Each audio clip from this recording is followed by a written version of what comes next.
देखिए कितना बड़ा ही फर्जीफिकेशन है कि फेक स्टूडेंट, फर्जी इंस्टीट्यूट, फेक अधिकारी, अल्पसंख्यक मंत्रालय ने कैसे पकड़ा है ये स्कॉलरशिप की स्कीम का इतना बड़ा घोटाला। 10 जुलाई 1923 को अल्पसंख्यक मामलात मंत्रालय ने डायरेक्ट आधिकारिक तौर पे एफआईआर की। और दूसरा क्या किया कि स्मृति ईरानी ने क्या किया कि इसको जांच सीबीआई को दे दी, 34 राज्यों के 100 डिस्ट्रिक्ट की। दूसरी आपको बताना है कि ये इतना बड़ा, इतने हाई लेवल का घोटाला है कि गलत आधार पे मोबाइल नंबर संस्थान के गलत नाम से इस्तेमाल करके करोड़ों रुपए का गबन किया गया, करोड़ों। हकीकत है जो बड़े घोटाले हुए हैं सब ये यूपीए के दौरान पे। अब भाई आप यहाँ से अंदाज लगा लीजिए, एक व्यक्ति के 22 बच्चे हो सकते हैं, संभव है, मगर सभी 9 में पढ़ रहे हो ये तो संभव नहीं है। ये यूपीए के दौरान के सब वो हैं। आप देख लीजिए, माइनॉरिटी बोर्ड के नाम पे घोटाला हुआ और मुल्लापुरम की जांच नहीं होती थी। यूपीए के सरकार में मुल्लापुरम के नाम पे सारे सांसद एक हो जाते थे। उस समय चिदम्बरम के पास इनकी जांच आई थी, एंटोनी के पास जांच आई थी और गृह मंत्रालय के पास आई थी। सोनिया जी से इस पर बहस हुई थी और उनसे मनमोहन सिंह जी से, मगर उनके लिए मनमोहन सिंह भी तैयार नहीं होते थे, चूँकि स्पेशल आदेश था सोनिया जी और राहुल का कि मुल्लापुरम के प्रति हमेशा सिंपैथी रही है राहुल गांधी के बचपने से लेके अभी तक। नमस्कार, मैं अंजलि विश्वास, स्वागत है आप सभी का एचडीवी न्यूज पर। आपको बता दें कि अल्पसंख्यक स्कॉलरशिप में बड़े फर्जीवाड़े का खुलासा हुआ है, जो फर्जीवाड़ा यूपीए सरकार के दौरान किया गया था। और अब इस मामले में सीबीआई जांच के आदेश जो है अल्पसंख्यक मंत्रालय स्मृति ईरानी द्वारा दिए गए हैं। इस मामले में काफी कुछ तथ्य सामने आ रहे हैं, किस तरीके से घोटाले को अंजाम दिया गया।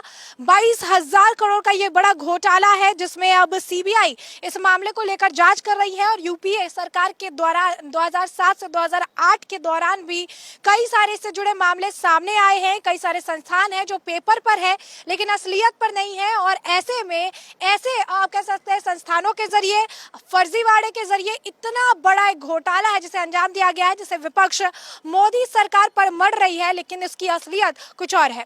ऐसे में अब इस पूरे मामले पर चर्चा करने के लिए हमारे साथ मौजूद है वरिष्ठ पत्रकार अजय पत्रकार जी। सर, आपका स्वागत है हमारे चैनल में।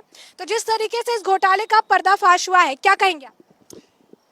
देखिए ये बहुत बड़ा घोटाला है और ये घोटाला 2007-2008 से चल रहा है। दूसरी आपको बता दें, कांग्रेस ने अपने मैनिफेस्टो में हर बार इस चीज़ का उपयोग किया कि हम अपने अल्पसंख्यक आयोग के उसमें अल्पसंख्यक मंत्रालय में इतना फाइनेंस करते थे।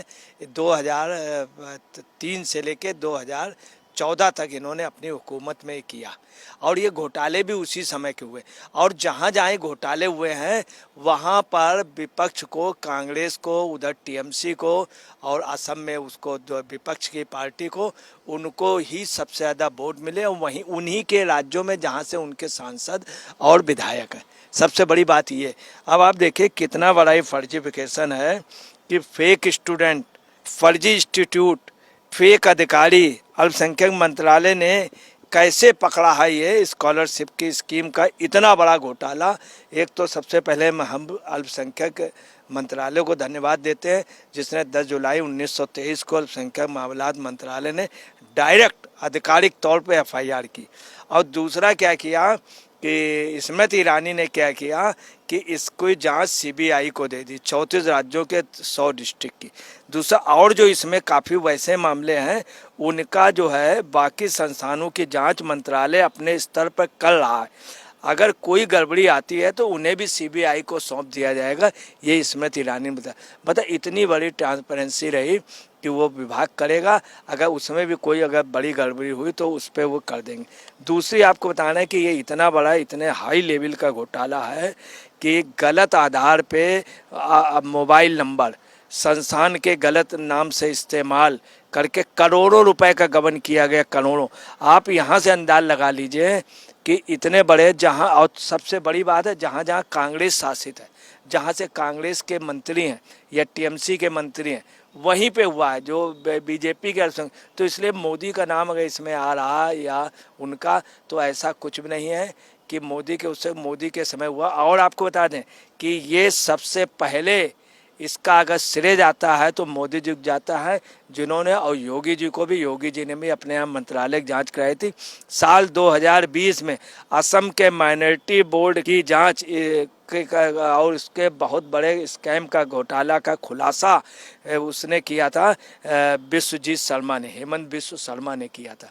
दूसरी आपको बता रहे हैं कि इधर यूपी में योगी ने किया था, तो विश्वजीत शर्मा ने उस समय मदरसे बंद करने का भी आदेश इसलिए दिया था कि तत्काल प्रभाव से, कि उसमें घपले हो रहे थे और घपले। यूपीए सरकार का एंगल भी निकलकर सामने आ रहा है सर, जिस तरीके से कहा जा रहा है 2007 से 2008 और किस तरीके से अलग अलग तरीके पे, अलग अलग पैमाने पर ये घोटाले हुए हैं और ये दिनों चलता है। हकीकत है, जो बड़े घोटाले हुए हैं सब ये यूपीए के दौरान पे। अब आप यहाँ से अंदाज लगा लीजिए, एक व्यक्ति के 22 बच्चे हो सकते हैं, संभव है, मगर सभी 9 में पढ़ रहे हो, ये तो संभव नहीं है। ये यूपीए के दौरान के सब वो हैं, आप देख लीजिए 22 बच्चे और सभी कक्षा 9th में, ये तो बिल्कुल ये संभव है।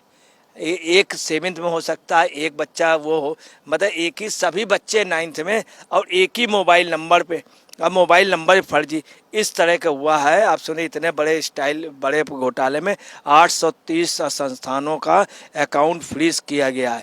830 संस्थानों में लगभग 229 ऑफिशियल टोटल फेक निकले। छत्तीसगढ़ में 62 अधिकारी और राजस्थान में 99, बंगाल में 39 अधिकारी फेक निकले। मतलब ये कांग्रेस शासित उसमें, यहाँ तक नोडल और जिला के अधिकारी भी फर्जी निकले। फर्जी ढंग से स्कॉलरशिप की राशि को फर्जी अकाउंट में गलत नाम पे ट्रांसफ़र करने का गोरख धंधा 2008 से चल रहा था। इसमें संस्थान के नोडल अफसर, डिस्ट्रिक्ट के कोऑर्डिनेटर अधिकारी व बैंक के अधिकारी और कर्मचारी राज्य स्तर के अधिकारी भी मिली भगत थी। और आपको उसमें भी सबसे बुरे बता दें, 4 साल में 8 लाख बच्चों को स्कॉलरशिप की राशि गई मुल्लापुरम में। मुल्लापुरम केरल के उसका है, जहां वायनाड से, जहां से जीते, उस मुल्लापुरम में सबसे ज़्यादा आईएसआई के मॉड्यूल से बरामद पकड़े गए, सबसे ज़्यादा आतंकवादी गतिविधियों को, सबसे ज़्यादा कांग्रेस को हिस्ट्री में वोट वहीं से मिले और उन्हीं ने इनको, राहुल गांधी का सबसे ज़्यादा स्वागत, सबसे ज़्यादा वो। और उसमें भी आपको था मुल्लापुरम में 2018 से 19 तक 1.71 लाख रुपए और 2019 से 20 तक 1.79 लाख रुपये।